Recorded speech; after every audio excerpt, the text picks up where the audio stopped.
그리고 4장 1절에서 4절까지 교독하겠습니다. 다니엘 3장 28절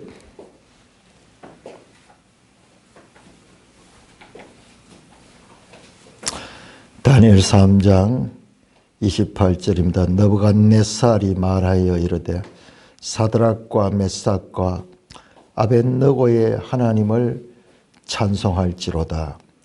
그가 그의 천사를 보내사 자기를 의뢰하고 그들의 몸을 바쳐 왕의 명령을 거역하고 그 하나님 밖에는 다른 신을 섬기지 아니하며 그에게 절하지 아니한 종들을 구원하셨도다.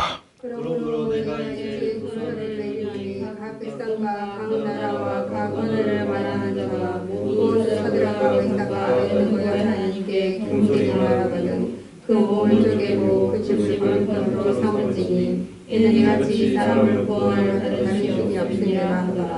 왕이 드디어 사드락과 메삭과 아벳느고를 바벨론 지방에서 더욱 높이니라. 4장 1절 교독합시다.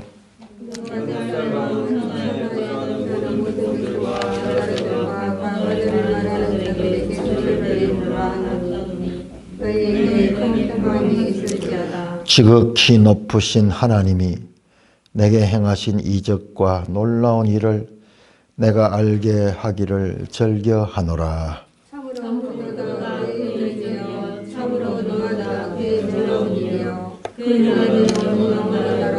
그 통치는 대대에 이르리로다.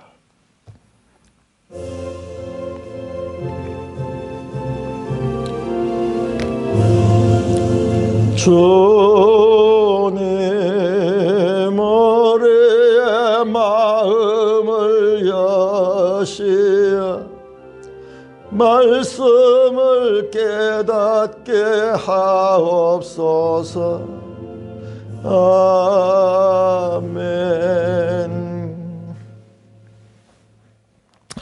참 성경은 계속 읽으면 읽을수록 새롭게 깨달아지고, 저는 특별히 다니엘을 좀 많이 공부를 했거든요. 왜 그러냐 그러면은 저 안식교가 제가 과거에 학원할 때 그 바로 옆에 있었고, 그 안식교인들이 성품들이 참 좋아요. 사람들이 또 깨끗하고 훌륭한 사람들인데, 제 학원 바로 옆에 안식교 학교도 있고 거기 선생들도 살고, 그래서 그분들이 이제 내하고 교제를 하면 자기들을 이제 내를 이제 안식교로 끌어들이고자 그렇게 생각을 하고 이모저모로 도움도 주고 이러면서 성경 교제를 많이 했어요. 그러다 보니 그 사람들은 다니엘서를 참 많이 알고 있어.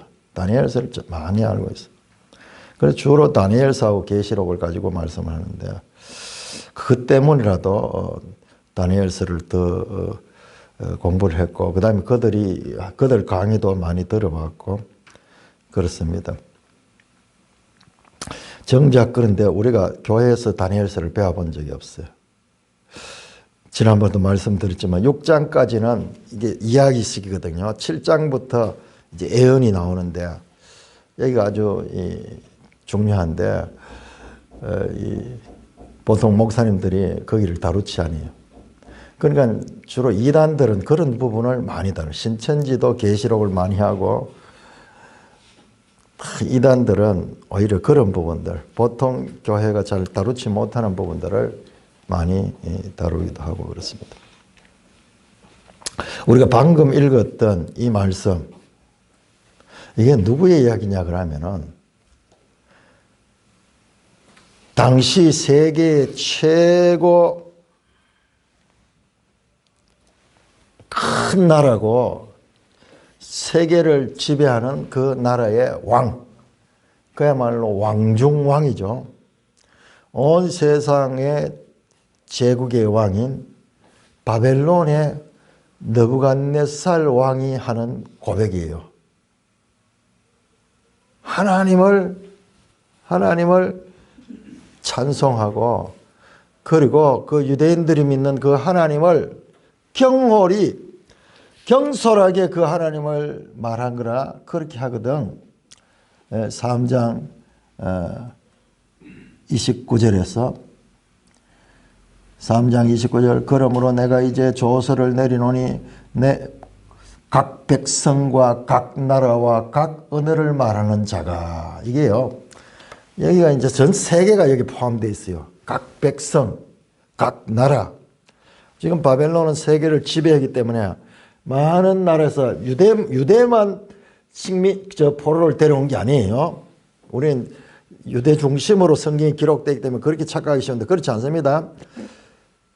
유대 나라를 비롯해 가지고 주위에 그가 지배하는 모든 나라들의 그 사람들을 데리고 와 가지고 포로로 삼기도 하고 실제로 그 나라에서 가르쳐 가지고 관리로 세우기도 하고 그렇게 하는 거예요. 각 나라와 각 백성과 그다음에 각 언어를 말하는 자.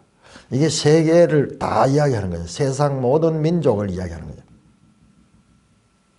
자, 모든 세상 사람들이 누구? 사드락과 메삭과 아벳느고의 하나님, 저 유대인들의 하나님, 유대인들의 하나님 여호와를 경솔히 말하거든 그 몸을 쪼개고 그 집을 걸음터로 삼을지니 이같이 사람을 구원할 다른 신이 없다. 이야, 여러분 이게 지금 가당한 일입니까? 우리는 그렇게 생각했어요. 신명기를 보니까는 불순종하면은 결과적으로 이방 나라 포로로 잡혀가는, 그래서 그 나라가 황폐하게 되고 그 나라에서 뽑혀가 전 세계에 흩어짐을 당하는데 그 다음에 어떻게 되는가 성경은 말하지 않았어요. 그런데 레위기 26장 41절에 보면은 그 쫓겨간 나라에서 마음의 할례를 받고 그들과 그들의 조상들의 죄 때문에 이와 같은 우리가 신세가 되었구나 것을 깨닫고 회개하면은 하나님께서 그들을 살펴주시겠다고 말씀했습니다. 자, 다시 한번 찾아볼까요? 레위기 26장입니다.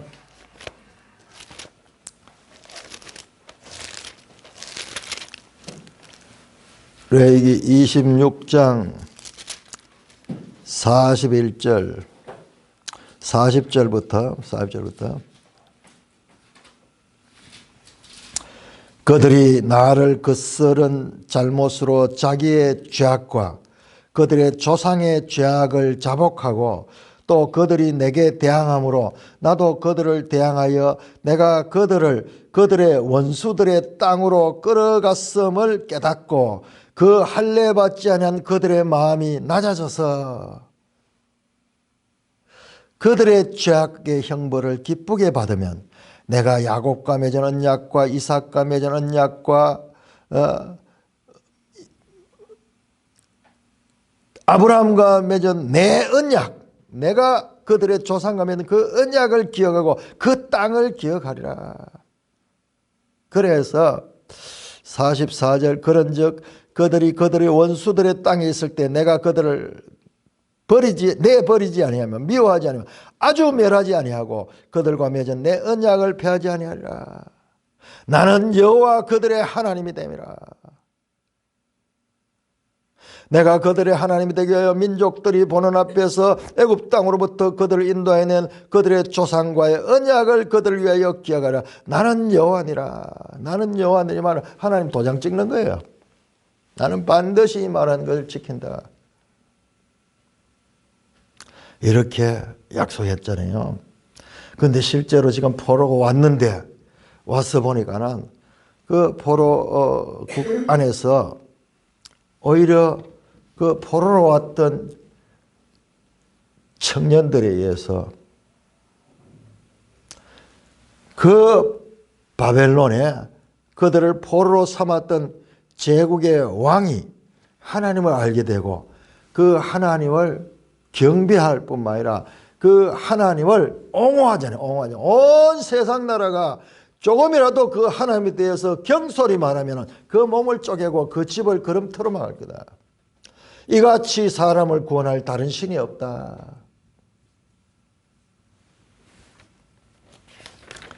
그 4장 1절에서 보니까는 느부갓네살 왕은 천하에 거주하는 모든 백성과 나라들과 각 언어를 말한 자에게 조서를 내놓아. 보세요. 모든 백성들과 나라들과 각 언어를 말해. 온 세상 만민에게 말한다. 세상의 왕이, 그 당시 세상의 왕이. 지극히 높으신 하나님, 2절에 하나님이 내게 행하신 이적과 놀라운 일을 내가 알게 하기를 절거하나 참으로 크도다 그의 이적이여 참으로 능하도다 그의 놀라운 일이여 그의 나라는 영원한 나라여 그의 통치는 대대이르라. 여러분 이 말씀에서 생각나는 거 없습니까? 그의 나라는 영원한 나라고 그의 통치는 대대에 이른다. 이게 어디서 나온 이야기죠? 어떻게 해요? 다윗 언약이죠. 사무엘하 7장 13절. 우리 다시 한번 확인해 봅시다. 사무엘하 7장. 지금 우리가 이런 걸 반해야 되는 거예요. 사무엘하 7장. 그러니까는 지금 앞에서 지금 레위기에서 아브라함 언약 이야기했죠. 아브라함 언약, 그 조상들과 맺은 언약 이야기했죠. 그럼 여기서요, 또 다윗 언약을 이야기한다. 7장 14절부터 13절 볼까요? 그는 내 이름을 집을 거쳐 나는 그의 나라의 왕위를 영원히 견고하게 하리라. 나는 그에게 아버지가 되고 그는 내게 아들이 되리니 그가 만일 죄를 범하면 내가 사람의 인생이 징계를 내 앞에 물려한 사울 은총을 빼앗아고 16절에 내 집과 내 나라가 내 앞에서 영원히 보존되고 네 왕위가 영원히 견고하리라 하셨다. 다윗 사후 약 400년 후에 400년 좀 더 됐겠네요. 한 450년 이후에 당시 세계 제국의 왕 중의 왕이던 그 제국의 왕의 입술로부터 지금 다윗 언약이 선포되고 있는 거예요. 하나님이 누구신가? 그 성경은요, 성경이 친절하게 설명 안 합니다. 친절하게 설명 안 해요. 그냥 말씀하셔요, 하나님은. 그런데 금을 찾듯이 은을 찾듯이 이 말씀을 찾는 자에게는 그게 보이게 돼 있어. 그러니까 성경을 읽을 때 집중할 수밖에 없는 거예요. 성경 말씀들은 앞에 나왔던 내용이 계속 반복되는 거예요.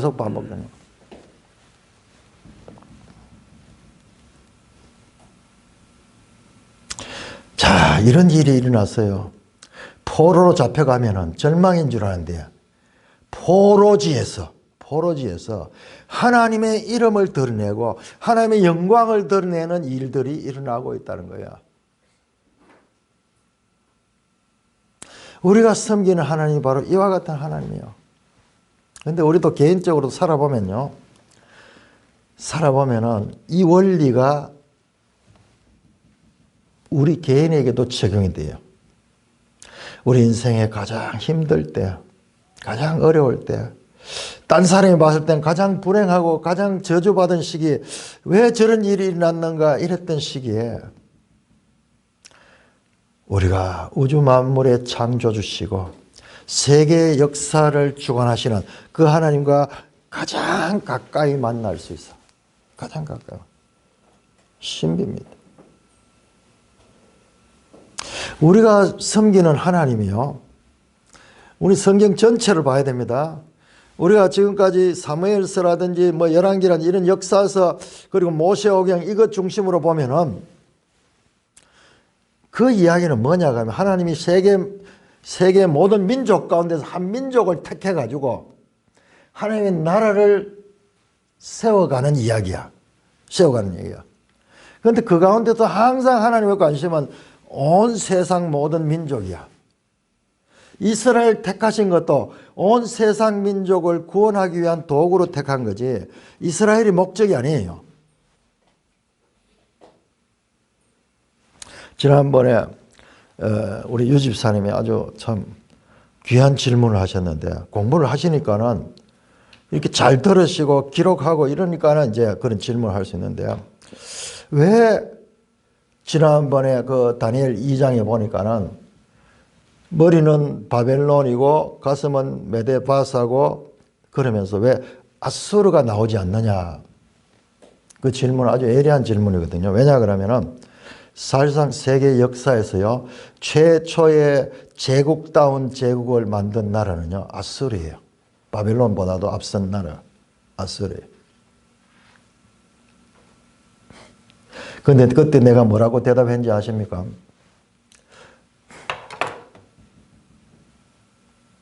왜 아수르가 나오지 않고 바벨론이 먼저 나왔을까?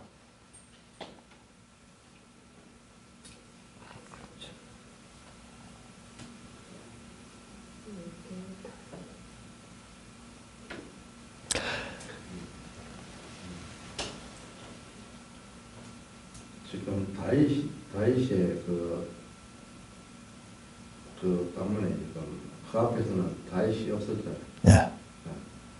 유다 지파. 아수르는 유다 지파가 그러니까 예수님 그거래요.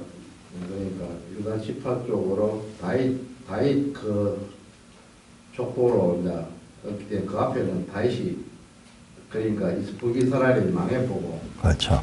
망해보고 유다도 결국은 망하지만 예. 북이스라엘이 없어졌거든요. 예. 그쪽에는 구원의 계보가 아니에요. 그쪽은 언약과 관계없어요. 그 사람들은 반역해가지고 스스로 만드는 인본주의 나라예요. 하나님이 약속한 나라는 유다 지파예요. 유다 지파, 다윗 후손. 그러니까 유다만 하나님의 구속사에 관심은 유다에 있는 거예요. 지금 하나님은 세계 역사를 다 이야기하는 게 아니고 구속의 역사를 중심으로 이야기하거든요. 그러니까는 그 유다와 연관되는 나라는 바벨론이에요.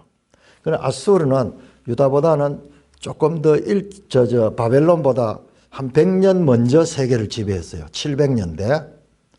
그때 아수르에서 멸망당한 나라가 바로 북이스라엘이잖아요. 722년 BC. 그러나 그 아수르를 멸망시킨 나라가 바벨론. 그렇게 되어갑니다. 뿐만 아니라 제가 지난번에 이제 우리 세계 역사책을 보여주면서 쭉 이야기를 했는데요. 그 역사책의 순서가 애굽이 나오고, 그 다음에 수메르가 나오고, 그 다음에 바벨론이 나왔거든요. 바벨론, 그 다음에 페르시아 나오고,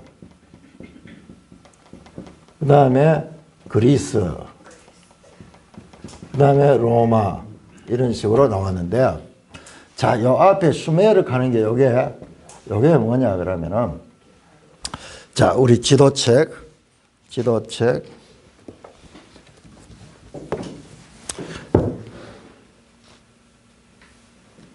94쪽을 한번 쳐줘보세요. 94쪽.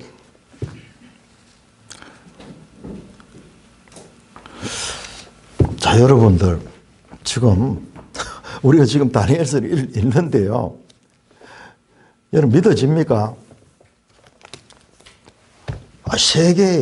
세계의 제국의 왕이, 심지어는 2장에 보면 다니엘이 그 꿈을 맞추고 하니까 다니엘 앞에 무릎 꿇고 절하잖아요. 절하고 너의 하나님, 네가 믿는 하나님을 찬송한다. 지금 계속 그 이야기 나와요. 자, 94쪽을 보십니다. 94쪽. 우리가 사무엘서를 보다가 사무엘서만 생각하고 보면은요, 정말 너무 비하기 심해. 그 이스라엘 겨우 나라를 세워가지고 하는 뭐 그런 나라인데, 그리고 세계 여러 나라 가운데 아주 작은 나라잖아요. 면적도 작고 인구도 작잖아요, 솔직히. 작은 나라잖아요. 그런데 그들이 믿던 하나님이 지금 온 세상에 이 왕을 통해 가지고 이와 같은 고백이 나온다? 믿기 어렵죠, 사실상. 그런데요,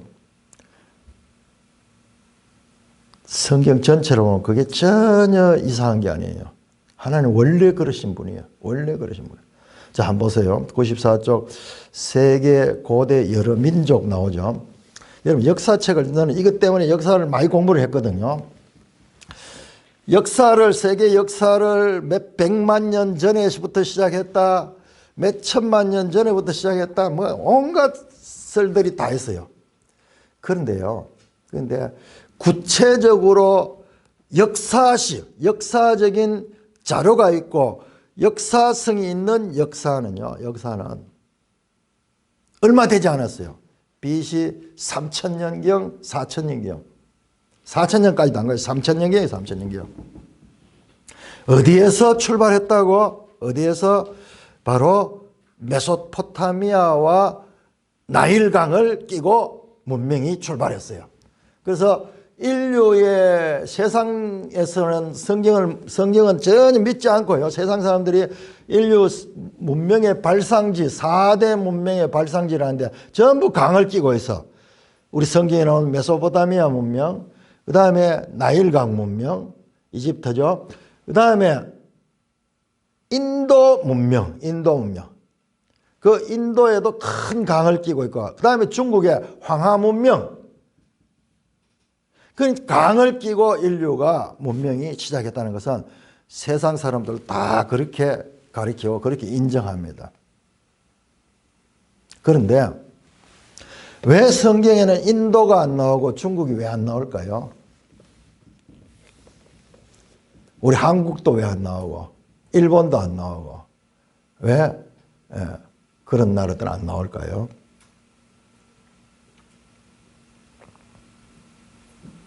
자, 우리 지도를 한번 보세요. 지도를 보시면은, 자, 성경은 분명히 합니다. 제일 위에 야벳, 그 다음에 중간에 노란색 셈, 그 다음에 밑에 초록색 아프리카 쪽에 함.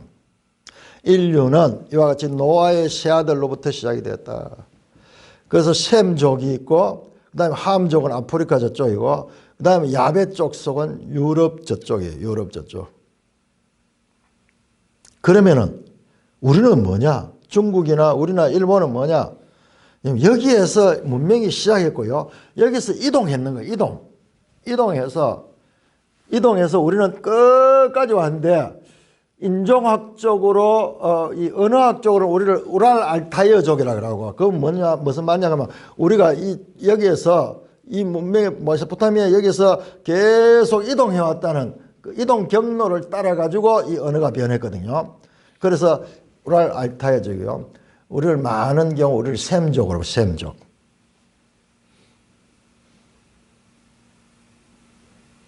그러니까는 이 처음에 이 문명의 발상은 이쪽이거든요. 어디냐 그러면요. 아라랏산 노아 홍수 때 배가 정차한 곳이 바로 아르낫인데 아르낫은 지금 여기 지도에 나오는가 모르겠네요.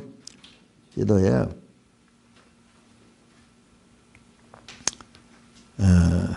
지금 안 나오네요.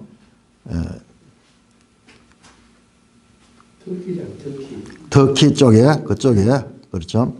그렇습니다. 자, 그쪽에 높은 산이에요. 그러니까는 노아의 세 아들이 정차해서 그 다음에 여기서 이제 거기서 다 이 바벨론 이쪽으로 내려왔었죠. 바벨론 찾았습니까? 바벨론 그 이 셈족 노란색에 이 중간에 보시면은 강이 있습니다. 유프라테스 강과 티그리스 강 있고 그쪽에 바벨론 나오죠. 시날 땅에 있어 인류가 여기에서 흩어짐을 면하자 그러면서 있었는데 하나님께서 흩었다 그랬죠. 자, 그런데 그 바벨론을 보시면은 거기 시날 해가지고 녹색이죠. 여기 셈족의 땅인데 이 바벨론은 함족이에요. 바벨론을 지배했던 그 사람들은 함족이에요. 그러니까는 그 함족의 아들이 니므롯이 그 함족이에요. 특이하죠. 딴 거는 전부 다 예로 되는데 딱 중간에 거기 들어있죠. 바벨론 시날 땅 여기는 지금 초록색으로 되어 있죠. 자, 그리고 아수르가 어디냐 그러면 아수르는 그 니너에 보이죠? 히데겔 강인데 거기 니너에 있는데 여기가 아수르입니다. 아수르의 수도가 니너에죠. 그다음에 바벨론은 유프라테스 강 쪽이고 두 강 유프라테스 강과 티그리스 강 사이를 갖다가 메소포타미아라고 해요. 메소포타미아.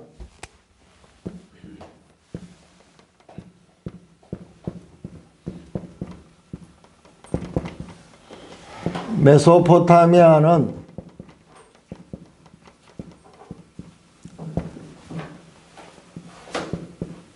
두 강 사이에 있다. 두 강 사이의 땅. 바로 이 두 강이 유명한 이 티그리스 강과 유프라테스 강이에요. 그러니까 바벨론이나 이 아수르나 사실상은 다 이 지역 같은 메소포타미아 쪽의 사람들이에요. 메소포타미아 쪽에. 그 우리 성경에 여기에 대한 이야기가 자세히 나오는데 이게 세계 역사와 정확하게 일치하는 거예요. 메소포타미아 문명, 메소포타미아. 그 다음에 애굽 쪽에 보세요. 애굽 쪽에 저 아래쪽에 그 초록색 하암 쪽인데 이게 애굽이잖아요. 거기 큰 강이 있는데 그 강이 바로 나일강이죠. 나일강이 세계에서 제일 긴 강이라고 그러죠. 나일강. 나일강을 배경으로 해서 자라난 이 함족들.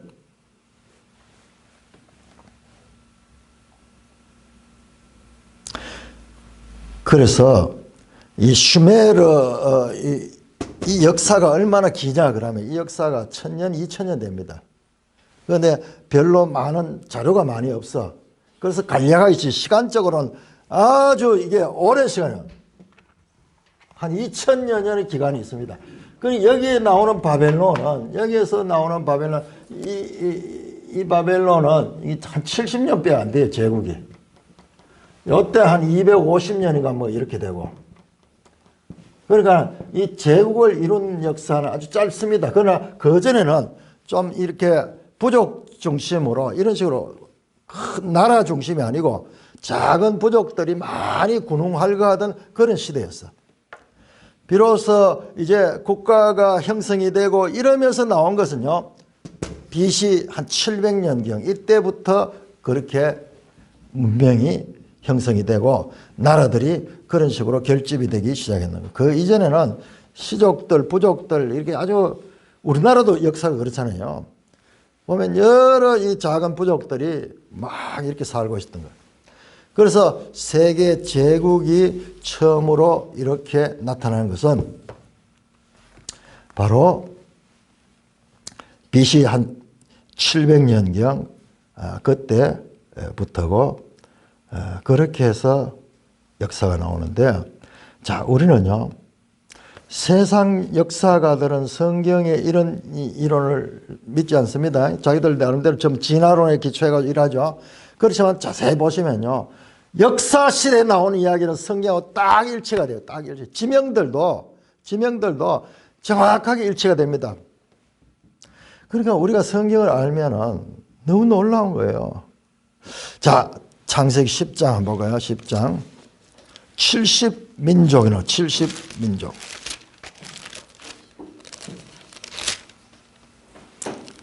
창세기 10장. 노아의 아들 셈과 함과 야벳의 족보는 이러하니라. 그래서 70족속이 나오죠. 6절부터 함의 아들, 2절부터 야벳의 아들, 그 다음에 6절부터 함의 아들. 자, 10절에 보니까는, 9절에 보니까는 8절부터 봐야 되는데, 구스가 또 니무로스다 하니 그는 세상의 첫 용사라. 그의 나라는 10절에 시나일 땅의 바벨과 에렉과 악갓과 갈레에서 시작되면, 야, 여러분, 이 에렉, 악갓 하는 거예요. 이게 전부 다 지금도 아주 고고학적으로 남아있는 유명한 지역이 아카드, 칼레.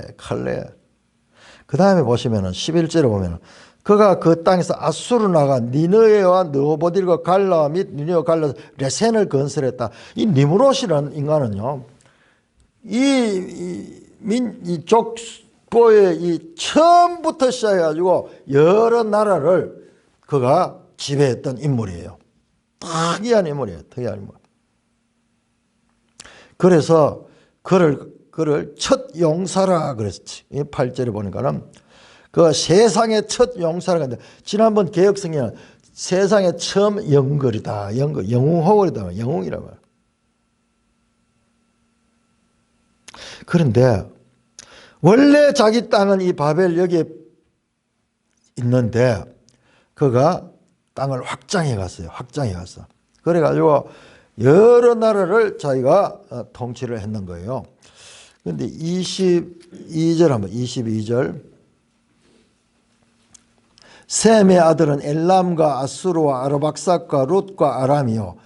아수르가 여기 나오네. 아수르가 원래 셈의 아들이네요.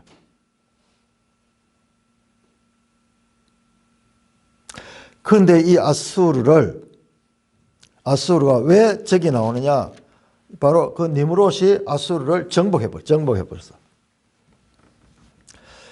그래서 지금 이 함족인 니므롯은 이 처음부터 아주 특이한 그런 인물로 세계 역사의 영웅들같이 나라들을 지배하는 그런 대표적인 인물이 니므롯입니다. 그 11장의 바벨탑도 연결해 보면은 바로 니므롯이 세운 거예요. 니므롯이 나라가 바벨이거든요. 자, 중요한 것은 우리가 여기에서 하나님께서 어떻게 일하시냐 그러면은, 자, 이 니므롯이 세상에 가장 힘센 자가 돼가지고 또 하나님을 대적한 바벨탑을 샀죠. 그때 하나님은 하나님의 구원의 일을. 그 다음에 아브라함이 나와요.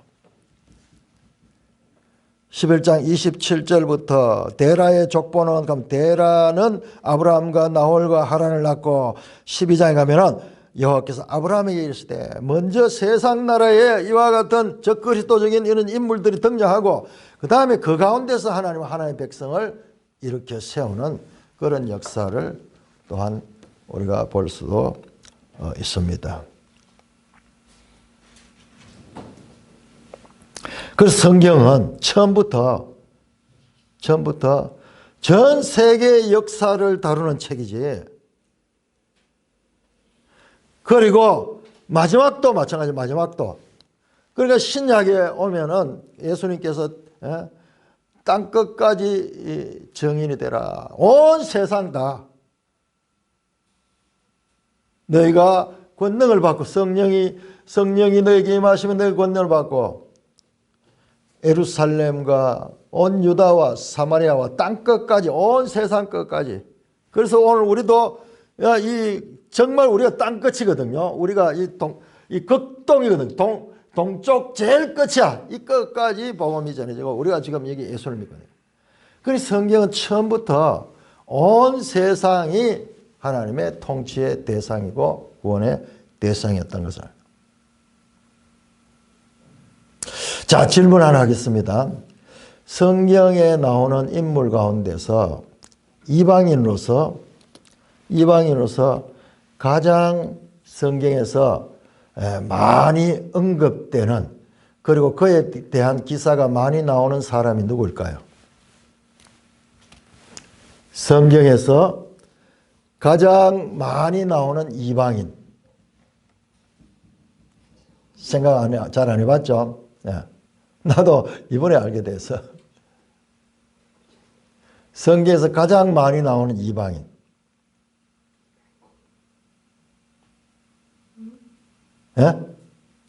누구요? 룻보다 더 많이 나오는 사람이 있어. 룻보다 더 많이. 우리가 지난번에 사무엘 하면서 깜짝 놀란 게 다윗 이야기지만은 그냥 다윗의 왕되는 이야기인 줄 알았는데 그게 아니라 사무엘 하는 다윗이 범죄와 그 죄로 인하여서 받는 형벌, 그 다음에 하나님께서 그를 어떻게 죄 가운데서 회개했을 적에 어떻게 다루시는가를 보여주는, 전혀 생각도 못했던 그런 면을 봤어요. 이게 성경이에요. 지금까지 사무엘 상하는 이스라엘의 이제 왕정이 어떻게 시작되는가 이런 식으로 말했잖아요. 근데 11장부터 시작해서 다윗이 범죄하는 거, 그 다음에 그 이후에 계속 일어나는 그 죄에 대한 형벌, 쫙 이렇게 길게 자세하게 얘기를. 사무엘하에 그런 내용이 있다는 것을 몰랐잖아요. 가장 이방인으로서 중요하고 성경에서 많이 다뤄지는 인물, 바로 느부갓네살 왕이에요. 느부갓네살 왕. 보세요. 1장부터 나오죠. 다니엘 1장부터 나오죠. 1장, 2장, 3장, 4장 나오죠. 5장에도 나와요. 5장. 5장의 주제가 보시면은 5장 여러분 아직 안 읽었습니다. 5장의 주제는 다니엘이 느부갓네살 왕이 아니고 벨사살 왕이 나오거든요. 그런데 내용을 자세히 보면요, 이 벨사살 왕이 죽임을 당하는데 바로 자신의 이 조부되는 느부갓네살의 행위를 따라하지 않았다 거야. 느부갓네살을 통해 하나님께서 가르쳐 준 것을 따르지 않았기 때문에 죽임을 당합니다.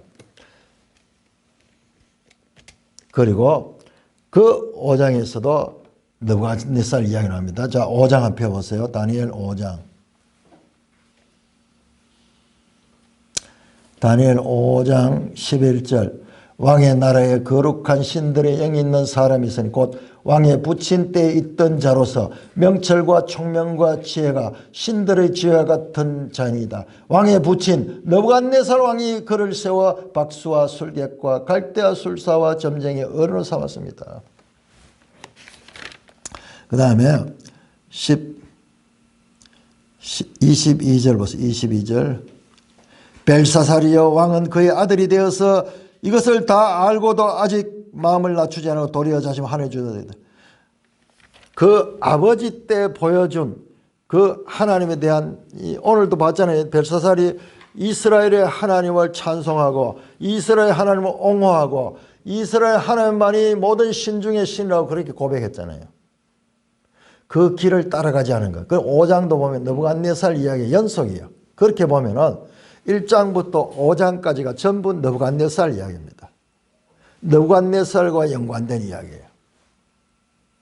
그것도 자세히 보면은 느부갓네살이 이렇게 하나님을 고백했다가 또 교만해가지고 또 이 하나님께 그 징계를 받아가지고 짐승처럼 짐승이 되어가 7년 동안을 그 이 수광적한 것, 사람이 짐승같이 생각하면서 막 기다니면서 그 다음에 집에서 살지 않고 밖에 나가지고 그렇게 짐승하고 똑같이 짐승 소리를 내고, 우리 광견병 걸리면은 그 개같이 그렇게 행동한다 그러잖아요. 그런 병이 걸리면 7년 동안.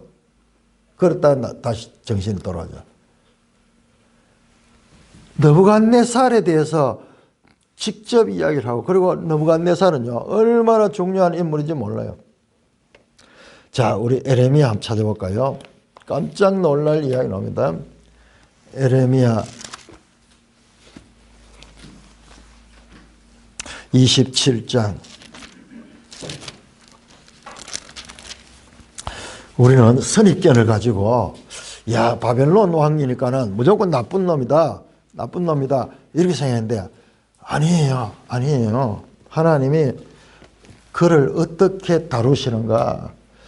우리는 바벨론에 대해서는 출발부터 너무 나쁜 감정, 바벨탑을 세우고 니므롯의 후손이고, 그 다음에 계시록에도 바벨론 나오고, 바벨론은 지금 하나님을 대적하는 인본주의 나라의 대명사다, 그런 식으로 생각하면서 있는데 틀린 거 아니에요. 맞지만은, 그렇지만은 그 바벨론의 느부갓네살 하나님이 어떻게 다루는가 한번 보세요. 27장, 에레미야 27장 6절.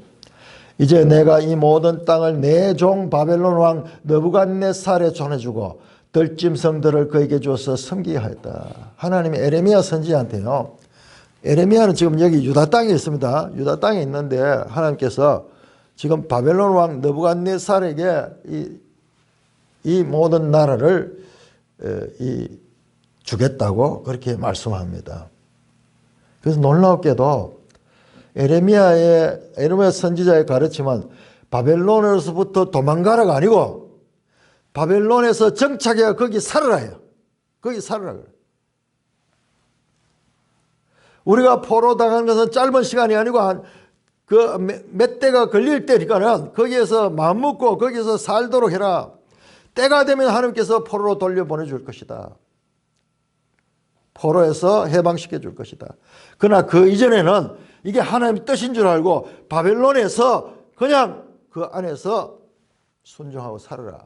이게 에레미야 이야기예요. 우리가 언뜻 들으면 이게 하나님 선지자 이야기 아닌 것잖아요. 그런데 오히려 거짓 선지자들이 아니다. 우리가 곧 바벨론에서 우리가 이제 해방될 거다. 그러면서 에레미야를 감옥에 가졌습니다. 막 때리고 막 그럽니다. 우리로 치면 친일파 같이 일본한테 거기에 생각하고 일본한테 그거 돼가지고 막 순종하고 그 나라 살아라. 에레미야가 그렇게 가르치고 있어요. 그리고 하나님은 그 바벨론 왕을 느부갓네살을 내 종이라고 말하고요. 그를 들어가지고 하나님께서 큰 역사를 합니다. 이 느부갓네살은 예루살렘을 멸망시킨 왕이잖아요. 예루살렘을 멸망시킨 왕이면서도 또한 동시에 이 포로들을 통해서 하나님을 알게 되는 인물이에요. 정말 특별한 인물이잖아요. 정말 놀라운 인물이잖아요.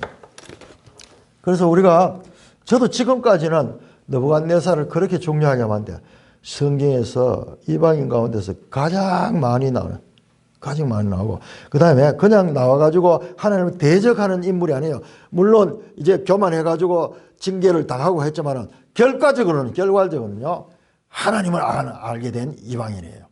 하나님을 알게 됩니다. 하나님을.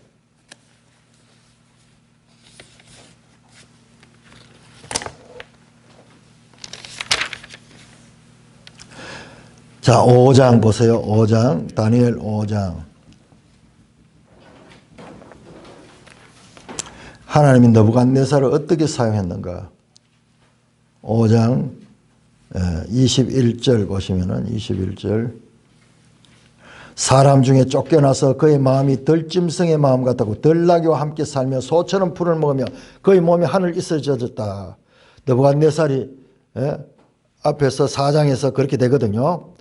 7년 동안 짐승처럼 그렇게 이 미친 정신병자가 되어가지고 그렇게 살다가 났습니다. 왜 그렇게 했는가? 지극히 높으신 하나님이 사람 나라를 다스리시며 자기 뜻대로 누구든지 그 자리에 세우시는 줄을 알기에 이르렀다. 나중에요, 이 경험을 통해 가지고 느부갓네살이 하나님을 고백합니다. 하나님이 누구신가? 하나님이 누구신가? 4장 37절. 4장 30절. 그러므로 지금 나 느부갓네살은 하늘의 왕을 찬양하며 칭송하며 경배하니 그의 일이 다 진실하고 그의 행하심이 의로우시며 교만하게 행하는 자를 그가 능히 낮추십니다. 그러면서 하나님을 찬송하고 하나님을 고백하는 인물. 이 역사적인 인물입니다. 역사적인 인물입니다. 자, 우리 지도책 214쪽을 한번 봅니다. 지도책 214쪽. 신바벨론 제국의 발흥. 아수르나 바벨이나 아까 성경이 나왔죠. 창세기 10장이 나왔잖아요. 전부 이 나라들은 처음부터 있던 나라들입니다. 여기에서 지금 가는 것은 신바벨론 제국이라고 하는 것은 아수르도 신아수르예요. 사실 알고 보면은. 사실 여기에 다 있던 수천 년 동안 여기 있던 나라들, 아주 작은 나라인데 이제 이때 와서 세계를 정복하는 그 바벨론이에요. 그 바벨론. 그래서 그걸 갖다가 신바벨론을 해요. 여기 이 수메르 시대가 3000년에서 여기에서 BC 1000년 이상, 1000년경까지 그렇게 쭉 이어집니다. 그때는 아주 작은 나라인데 아수르, 바벨론 서로 뭐 다투기도 하고 이러면서 이웃에 있으면서 이렇게 있다가 이제 BC 700년부터 아수르가 세계 이 제국이 되고 그 다음에 그 아수르를 물리치고 바벨론이 나오는 거예요. 바벨론. 자, 그 214쪽에 신바벨론 제국의 발흥 나오죠. 자, 그 다음에 217쪽을 보십시오. 신바벨론 제국의 역대 왕. 거기 두 번째 칸에 느부갓네살 나오죠. 연대 보세요. BC 605년에서 562년. 중요한 사건 BC 605년에 갈그미스 전투에서 이집트를 대파하고 예루살렘을 2번 포위했다. 218쪽에 느부갓네살의 유다 침략. 자, 220쪽에 보시면은요. 220쪽에 보면은 이제 바벨론 시대에 대해 나와요.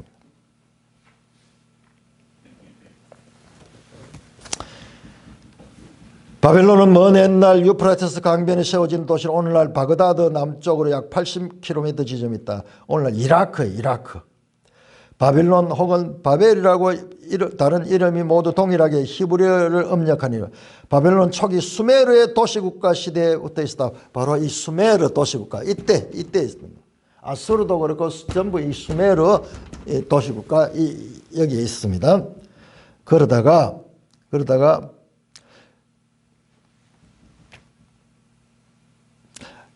여러분 아브라함의 고향이 바벨론입니다. 아브라함의 고향이 바벨론이에요. 바벨론을 갈대아락 하기도 합니다. 갈대아락 하기도 하죠. 갈대아 우르 가잖아요. 아브라함의 고향이. 그러니까 자 222쪽 느부갓네살 왕이 누구냐?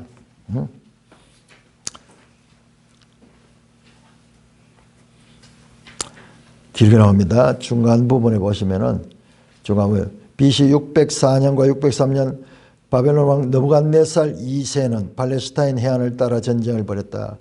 이때 유다 왕 여호야김이 마지못해 바벨론 신하가 됐다. 쭉 하면서 지금부터 해서 바벨론 느부갓네살이 나오는데 여러분 느부갓네살이 역사에서 얼마나 중요한 인물인가 그러면요. 자 223쪽을 한번 보세요. 거기에 보면 그림이 나오죠. 바벨론에 나온 BC 6세기의 타일 부조. 바벨론 시대의 성벽에 그 타일을 이용해 가지고 부조를 만드는 그런데 이런 것들은 지금 많은 유물들을 가지고 있습니다. 223쪽에 제일 윗줄부터 바벨론 성은 유프라테스 강 맞은편까지 확장됐고 주변 지역과 느부갓네살 여름 궁전이 에워싸는 17.7km 길이의 바깥쪽 성벽을 둘렀다. 또 안쪽 성벽은 전차 2대가 지나갈 수 있을 정도로 폭이 넓다. 성벽이 얼마나 넓으면 견고하냐 그러면은 전차가 2대가 지나갈 수도 올랐지만 한 2차선 도로 성벽 두께가 성벽이 그만큼 성벽으로 사람들이 다니면서 막 그렇게 활동할 수 있다. 그렇게 것이었고 4장에 보면은 느부갓네살이 바벨론 왕궁 지붕에서 탁 내려다 보면서 야 내가 지은 나라가 위대하다 그러면서 이제 그런 이야기 나오는데 정말 그런 이야기가 나올 정도로 바로 바벨론 성은 아주 그 당시에 최고의 건축물이고 그런 이야기를 합니다. 그 다음에 세계 7대 불가사의 중에 하나인 공중정원 강인데 공중정원 이게 바로 느부갓네살 때 지은 거예요. 그거 나오네요. 밑에 보면 그림이 나오네요. 세계 7대 불가사의 가운데 하나인 바벨론 오늘날 이라크 지역의 공중정원 유적 이런 유적들이 지금 나와 있는 거예요. 자 224쪽 위에 셋째 줄 느부갓네살은 신바벨론 정교의 가장 위대한 왕이자 진정 의미에서 바벨론의 위대한 마지막 통치자였다. 이 통치가 오래 가지 못해요. 아들들 손자들 때 가서 전부 다 비리비리 하다가 일찍 가버립니다. 그 다음에 고레스가 등장해서 느부갓네살을 물리치고 새로운 제국에 들어서게 되는 것입니다. 자, 우리가 지금까지 생각해왔던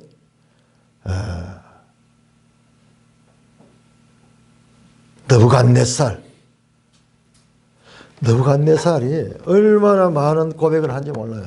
자, 2장도 한번 보세요. 2장.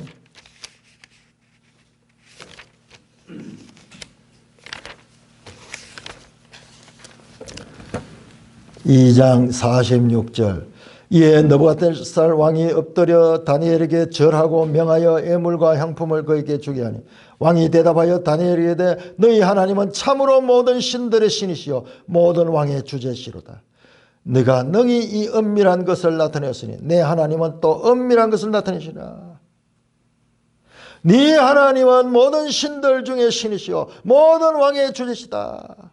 이런 고백이 이방 위대한 인류 역사의 위대한 왕인 느부갓네살의 입을 통하여 이렇게 계속 반복해서 지금 선포되고 있는 것입니다.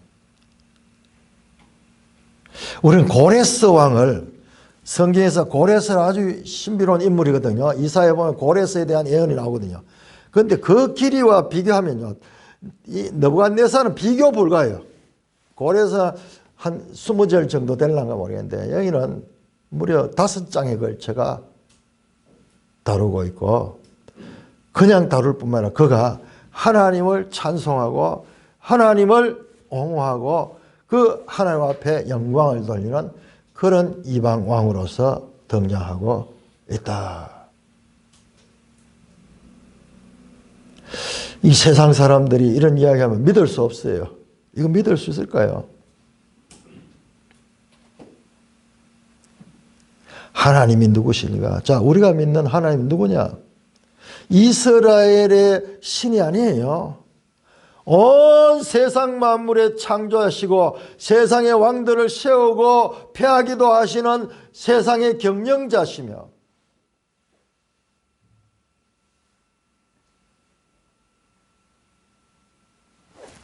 오늘날도 마찬가지로 미국 대통령이 하늘 앞에 다 선서를 하면서 하는 그런 세계 역사의 주관자다. 과거나 오늘이나.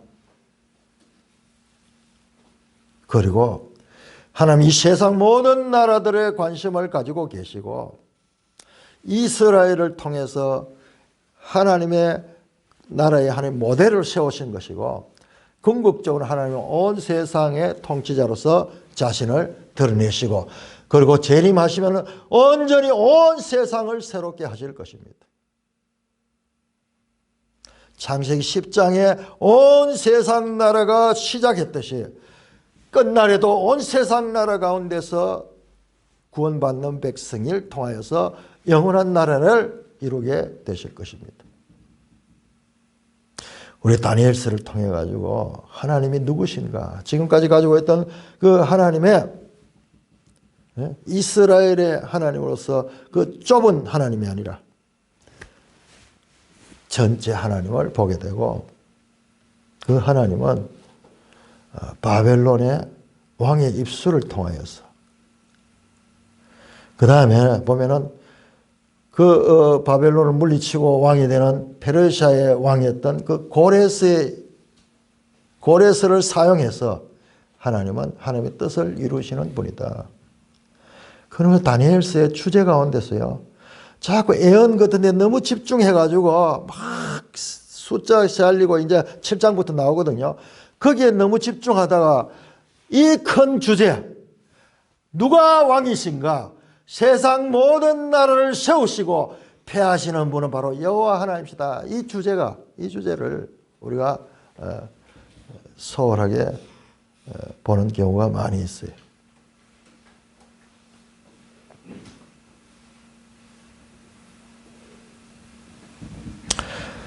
야, 우리 질문 있으면은 우리 질문 하시든지 또 다른 말씀 나눌 말씀 있으시면은